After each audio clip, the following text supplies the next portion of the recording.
வணக்கம். நான் உங்க friend Jaya Srinivasan. Welcome to veggies recipe. நம்ம வெஜ்ஜீஸ் ரெசிபி கிச்சன்ல தீபாவளிக்கான பட்சணம் ரெசிபிஸ் பார்த்துட்டு இருக்கோம். அந்த வரிசையில இன்னைக்கு அரிசி மாவோ கடலை மாவோ சேர்க்காம சிம்பிளா அதே நேரம் நல்லா டேஸ்டியா பண்ணக்கூடிய ஒரு மிக்சர் ரெசிபி தான் பார்க்க போறோம். பொதுவா தீபாவளி அப்படின்னாலே நம்ம எண்ணெயை வச்சு ஏதாவது ஒரு பட்சணம் பண்ணணும் அப்படின்னு சொல்லுவா. லாஸ்ட் மினிட் வரைக்கும் வேலைக்கு போறவாளுக்கும் பிஸியா இருக்கிறவாளுக்கும் கூட இந்த மிக்சர் ரொம்ப குவிக்கா பண்ணலாம். மேக்சிமம் ஒரு 1/4 மணி நேரம் தான், அதுக்கு மேல ஆகவே ஆகாது. நல்ல கிறிஸ்பியா பண்ணக்கூடிய கார்ன்ஃபிளேக்ஸ் மிக்சர் தான் நம்ம இன்னைக்கு பார்க்க போறோம். ஃபர்ஸ்ட் டைம் சேனலை பாக்குறீங்கன்னா ப்ளீஸ் சப்ஸ்கிரைப் பண்ணுங்க. பெல் ஐக்கானை கிளிக் பண்ணி ஆல் ஆப்ஷன் கொடுத்துட்டீங்கன்னா நான் போடக்கூடிய எல்லா வீடியோஸும் குவிக்கா உங்களுக்கு ரீச் ஆகும். வாங்க நல்ல கிறிஸ்பியா டேஸ்டியா கார்ன்ஃபிளேக்ஸ் மிக்சர் குவிக்கா எப்படி பண்றதுன்னு பார்க்கலாம். இந்த மிக்சர்ல போடுறதுக்காக ஒரு பொடி ஒன்று நம்ம ப்ரிப்பேர் பண்ணிக்கலாம். அதுக்கு ஸ்டவ்ல ஒரு கடாய் வச்சிருக்கேன். இந்த கடாய் சூடானதும் ஸ்டவ் ஃப்ளேமை சிம்ல வச்சுட்டு 1 டீஸ்பூன் சோம்பு நல்லா வாசனை வர வரைக்கும் வறுத்துக்கலாம். சோம்பு நல்லா வாசனை வர வரைக்கும் வறுபட்டதும் 2 டீஸ்பூன் தனியா, இதையும் நல்லா வறுத்துப்போம். தனியாவும் நல்லா வறுபட்டு நல்லா வாசனை வருது. இந்த ஸ்டவ் ஆஃப் பண்ணிட்டு இந்த பவுலுக்கு மாத்திக்கலாம். இது நல்லா சூடு ஆறுனதுக்கு அப்புறம் நம்ம பவுடர் பண்ணி எடுத்துப்போம். சோம்பு தனியாவை இது போல நான் பவுடர் பண்ணி எடுத்துட்டு இருக்கேன். இந்த மிக்சி ஜார்ல 1/2 டீஸ்பூன் மஞ்சள் பொடி, 1/2 டீஸ்பூன் பெருங்காயம், தேவையான அளவு உப்பு, 1/2 டீஸ்பூன் மிளகாய் பொடி, 1/2 டீஸ்பூன் காஷ்மீரி மிளகாய் பொடி, 1/2 teaspoon try mango powder, amchur powder அப்படின்னு சொல்லுவோம் இல்லையா, அது லேசான ஒரு புளிப்பு டேஸ்ட் கொடுக்கும்.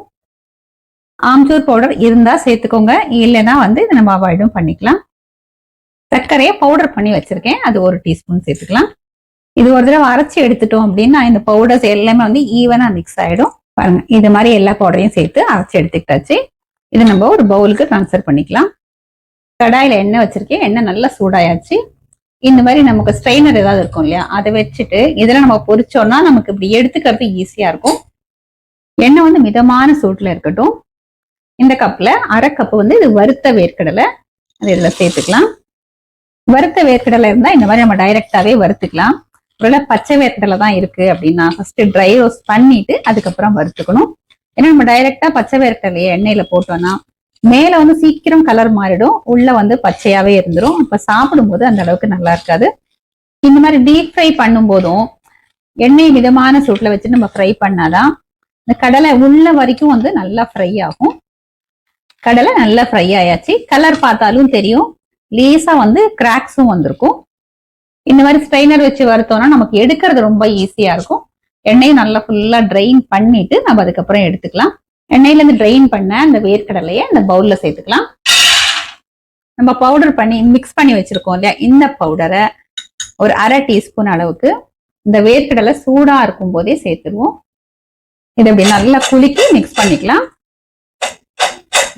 நம்ம மிளகாய் பொடி பெருங்காயம் இதெல்லாமே பச்சையா தான் சேர்த்திருக்கோம். சூடா சேர்க்கும் போது அந்த பொடியில பச்சை வாசனை இல்லாம இருக்கும். இதை பாருங்க, இது போல மிக்ஸ் பண்ணியாச்சு. நம்ம மிக்ஸ் பண்ணிருக்கோம் இந்த வேர்க்கடலைய இந்த தாம்பாளத்துல போட்டுடலாம். அப்பதான் சீக்கிரம் சூடு ஆறும். கொஞ்சம் பாதாம் அந்த மாதிரி 2 நான் கட் பண்ணிருக்கேன், அதை சேர்த்துருவோம். இது லேசா ஃப்ரை ஆகட்டும். பாதாம் லேசா நிறம் மாற ஆரம்பிச்சாச்சு. இதுல இந்த மாதிரி 2 கட் பண்ணி வச்சிருக்கிற முந்திரியை சேர்த்துருவோம். இதையும் சேர்த்து நம்ம ஃப்ரை பண்ணிக்கலாம். முந்திரி வறுபடுறதுக்குள்ள பாதாமும் நல்லா ஃப்ரை ஆயிடும். முந்திரியும் லேசா நிறம் மாற ஆரம்பிச்சாச்சு. இதுல கொஞ்சம் காஞ்ச திராட்சை சேர்த்துக்கலாம். எல்லாத்தையும் சேர்த்து நல்லா ஃப்ரை பண்ணிப்போம். பாதாம் ஃப்ரை ஆகிறதுக்கு கொஞ்சம் டைம் கூட எடுக்கும். அதனால ஃபர்ஸ்ட் பாதாம் சேர்த்துட்டு அதுக்கப்புறம் முந்திரி சேர்த்துட்டு அதுக்கப்புறம் கடைசியா திராட்சை சேர்த்தோம்னா 3மே ஒரே மாதிரி ஃப்ரை ஆயிடும். இப்ப பாருங்க, முந்திரி பாதாம் திராட்சை 3மே நல்லா ஃப்ரை ஆயாச்சு. எண்ணெயில இருந்து எடுத்து நல்லா எண்ணெயை ஃபில்டர் பண்ணிக்கலாம். நம்ம ஃப்ரை பண்ணதை இந்த பவுல்ல சேர்த்துப்போம். இது சூடா இருக்கும் போதே இந்த பவுடரை கொஞ்சம் தூவி விட்டுக்கலாம். இதையும் நல்லா மிக்ஸ் பண்ணிப்போம். இந்த மாதிரி குலுக்கி விட்டோம்னா ஈவனா மிக்ஸ் ஆகும். இந்த வறுத்த முந்திரி திராட்சை எல்லாத்தையும் இந்த வேர்க்கடலையோட அந்த பிளேட்ல சேர்த்துப்போம். கொப்பரை தேங்காய் முழு கொப்பரையில இருந்து 1/4 எடுத்துட்டு இருக்கேன். இதை பாருங்க, இந்த மாதிரி மெல்லிசா ஸ்லைஸ் பண்ணி எடுத்துட்டு இருக்கேன். இது ஒரு கைப்பிடி அளவுக்கு இருக்கு. இதையே நம்ம ஃப்ரை பண்ணிக்கலாம். இது லேசா கலர் மாறுற வரைக்கும் நம்ம ஃப்ரை பண்ணிக்கணும். மாதிரி எல்லாத்தையுமே நம்ம ஒவ்வொன்னா ஃப்ரை பண்ணி ரெடி பண்ணி வச்சிருக்கோம். இந்த பவுடரை சூடா இருக்கும் போதே தூவி நம்ம இந்த தாம்பாளத்துக்கு எடுத்துக்கணும். இந்த கொப்பரை தேங்காய் ஸ்லைசஸும் நல்லா வந்து கோல்டன் கலர்ல வறுபட்டாச்சு. அதே சேம் ப்ராசஸ் தான். இது சூடா இருக்கும் போதே நம்ம ப்ரிப்பேர் பண்ணி வச்சுக்கிற பவுடரை தூவிட்டு நம்ம இந்த பிளேட்டுக்கு எடுத்துக்கணும்.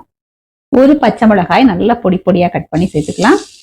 காரம் வந்து நம்ம விருப்பம் தான், கூட கம்மி நமக்கு எப்படி வேணுமோ அப்படி சேர்த்துக்கலாம். நம்ம வந்து மிளகாய் பொடி வேற போட்டிருக்கோம், பிளஸ் இந்த பச்சை மிளகாய் இதை பேலன்ஸ் பண்ணி நம்ம சேர்த்துக்கணும். இந்த பச்சை மிளகாய் ஓரளவு ஃப்ரை ஆனதும் 1/4 கப்பு பொட்டுக்கடலை, இது ஆல்ரெடி வறுத்தது தான். இதோட நல்லா ஒரு பெரிய கைப்பிடி அளவுக்கு கருவேப்பிலை. இந்த படப்படான்னு கருவேப்பிலை பொரியுது இல்லையா, இது வந்து அடக்கிற வரைக்கும் நல்லா ஃப்ரை பண்ணிக்கலாம். அதுக்குள்ள இந்த பொட்டுக்கடலையும் ஃப்ரை ஆயிடும். பொட்டுக்கடலையை தனியா ரொம்ப நேரம் ஃப்ரை பண்ணோம்னா ரொம்ப ஹார்ட் ஆயிடும். அதனால இந்த மாதிரி சேர்த்து பண்ணிட்டோம்னா கரெக்டா இருக்கும். இது போல மீடியம் ஹீட்ல வறுத்தாதான் கருவேப்பிலை பொரியவும் செய்யும், அதே நேரம் கலரும் மாறாம இருக்கும். கருவேப்பிலை பாருங்க ஈரம் போக நல்லா வறுபட்டாச்சு. அதுக்குள்ள இந்த பொட்டுக்கடலையும் பச்சை மிளகாய் அதுவும் வந்து நல்லா அதே டைம்ல ஃப்ரை ஆயிடும். நல்லா இது பாரு எண்ணெயை ட்ரைன் பண்ணிட்டு சூடா இருக்கும் போதே இதுலயும் வந்து நம்ம கொஞ்சமா அந்த பொடி ப்ரிப்பேர் பண்ணிருக்கோம்ல அதை போட்டு நல்லா மிக்ஸ் பண்ணிட்டு நம்ம தாம்பாளத்துல எடுத்துக்கலாம். ஒரு நேரம் நம்ம மிதமான சூட்ல வச்சு எல்லாத்தையும் பொரிச்சுக்கிட்டோம். எண்ணெய் வந்து இப்ப நல்லா சூடாகணும். அப்பதான் வந்து கார்ன்ஃபிளேக்ஸ் நல்லா பொரியும். கொஞ்சம் கொஞ்சமா ஒரு கைப்பிடி அளவுக்கு போட்டு இதை போல டக்குன்னு பொரியணும். பொரிச்சதை நல்லா எண்ணெயை ட்ரைன் பண்ணிட்டு இந்த பிளேட்ல எடுத்துக்கலாம். எல்லாத்தையும் பொரிச்சு இந்த பிளேட்ல நம்ம போய் எடுத்துப்போம். இதே மாதிரி நம்ம எடுத்து வச்சுக்கிற எல்லா கார்ன்ஃபிளேக்ஸையும் நம்ம பொரிச்சு எடுத்துக்கலாம். 50 கிராம் அளவுக்கு கார்ன்ஃபிளேக்ஸ் எடுத்துட்டு இருக்கேன். இது ஃபுல்லா பொரிச்சு இந்த பவுல்ல எடுத்துக்கிட்டாச்சு. நம்ம மிக்ஸ் பண்ணி வச்சிருக்கிற பவுடரை தூவிக்கலாம். கொஞ்சம் கொஞ்சமா தூவிட்டு இது நல்லா குளிச்சு விட்டுட்டு திரும்பவும் நம்ம கொஞ்சம் தூவோம். இதுக்கு வந்து அளவு எதுவும் கிடையாது. நமக்கு இந்த எப்படி காரம் உப்புலாம் வேணுமோ அது தகுந்த மாதிரி நம்ம போட்டுக்க வேண்டியதுதான். நல்லா மிக்ஸ் பண்ணியாச்சு. இப்ப நம்ம ஃப்ரை பண்ணி வச்சிருக்கோம் இல்லையா, முந்திரி, பாதாம், திராட்சை, வேர்க்கடலை, கருவேப்பிலை, பொட்டுக்கடலை எல்லாத்தையும் சேர்த்துலாம். இதை நம்ம நல்லா மிக்ஸ் பண்ணிக்கணும். ஒரு பேசின் இல்லைன்னா ஒரு தாம்பாளத்துல எடுத்துட்டு இந்த மாதிரி குலுக்கி விட்டோம்னா ஈவனா நல்லா மிக்ஸ் ஆகும். நம்ம கையால மிக்ஸ் பண்ணோம்னா அந்த கார்ன்ஃபிளேக்ஸ் பொரிச்சிருக்கோம் இல்லையா, அது ரொம்ப டெலிகேட்டா இருக்குமா, அது வந்து கொஞ்சம் பவுடர் ஆக ஆரம்பிச்சிடும். கார்ன் மிக்சர் பாருங்க ஃபர்ஸ்ட் கிளாஸ் ரெடி ஆயிடுச்சு. நல்லா மொறுமொறுன்னு வந்திருக்கு. சவுண்டு பார்த்தாலே நமக்கு தெரியுது பாருங்க, நல்ல கிறிஸ்பியா வந்திருக்கு. நல்லா நொறுங்கி அப்படியே தூள் ஆயாச்சு. ரொம்ப எண்ணெயும் குடிக்கல. கார்ன்ஃபிளேக்ஸ் மிக்சர் குவிக்கா ரெடி ஆயாச்சு. பிகினர்ஸ், பேச்சுலர்ஸ் எல்லாராலையும் ஈஸியா பண்ணக்கூடிய ஒரு மிக்சர் ரெசிபி. இந்த மிக்சர் வந்து எவ்வளவு கிறிஸ்பியா வந்திருக்கு அப்படிங்கறத நம்ம பார்த்துட்டோம். இப்ப நம்ம டேஸ்ட் பண்ணி பார்த்துடலாம்.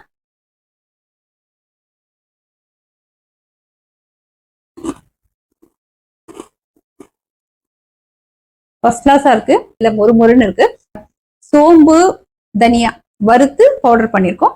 பிளஸ் மற்றபடி உப்பு, மிளகாய் பொடி அதெல்லாம் வேற சேர்த்திருக்கோம். இது எல்லாத்தையும் அடிஷ்னலா வந்து நம்ம மேல சூடா இருக்கும் போதே தூவி மிக்ஸ் பண்ணதுனால இந்த பொடியோட பச்சை வாசனையும் இல்லாம இருக்கு. மிளகாய் பொடி, உப்பு எல்லாமே வந்து ஈவனாவும் நல்லா மிக்ஸ் ஆயிருக்கு. கொஞ்சமா சோம்பு சேர்த்தா கூட அதோட ஃபிளேவர் ரொம்ப நல்லா இருக்கு. ஒருவேளை சோம்பு உங்களுக்கு பிடிக்காது அப்படின்னா நீங்க அதை விட்டுட்டு மற்றது எல்லாத்தையும் நீங்க சேர்த்துக்கலாம்.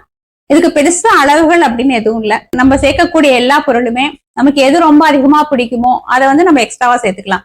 ஒரு எக்ஸாம்பிளுக்கு வேர்க்கடலை அதிகமா பிடிக்கும், ஆனா இந்த தேங்காய் வேண்டாம் அப்படின்னு அவாய்ட் பண்ணிக்கலாம். இல்ல வேர்க்கடலை கம்மியா பண்ணணும், இல்ல கூட போடணும், எப்படி வேணாலும் நம்ம சேர்த்துக்கலாம். கார்ன் வந்து நம்ம எல்லா மளிகை கடையிலயும் ரொம்ப ஈஸியா கிடைக்கும். அதை நம்ம இன்னைக்கு பண்ண மாதிரி ஃப்ரை பண்ணியும் சேர்த்துக்கலாம். இல்ல ஃப்ரை பண்ண கார்னே வந்து கிடைக்குது, அதை வாங்கிட்டு வந்துட்டு மத்ததெல்லாம் இருக்கு இல்லையா, வேர்க்கடலை, பொட்டுக்கடலை, கருவேப்பிலை, அதை மட்டும் நம்ம ஃப்ரை பண்ணிட்டு இந்த பொரிச்ச கார்னோட நம்ம மிக்ஸ் பண்ணாலே போதும். அது இன்னும் ரொம்பவே ஈஸியா இருக்கும். இந்த கார்ன் மிக்சர் வந்து குவிக்காவும் ஆயிடும், அதே நேரம் ரொம்ப எண்ணெயும் குடிக்காது. சாப்பிடும் போது நமக்கு ரொம்ப ஹெவியாகவும் தோணாது. இதே மாதிரி இதே மெத்தட்ல இதே அளவுகளோட இந்த கார்ன் மிக்சர் நீங்க ட்ரை பண்ணி பாருங்க. கண்டிப்பா சூப்பரா வரும். ட்ரை பண்ணி பார்த்துட்டு எப்படி வந்ததுன்னு கமெண்ட்ல சொல்லுங்க. லைக் பண்ணுங்க, உங்க ஃப்ரெண்ட்ஸ் அண்ட் ஃபேமிலியோட ஷேர் பண்ணுங்க. இன்னொரு தீபாவளி ரெசிபியோட நாளைக்கு நான் உங்களை மீட் பண்றேன். தேங்க்ஸ் ஃபார் வாட்சிங்.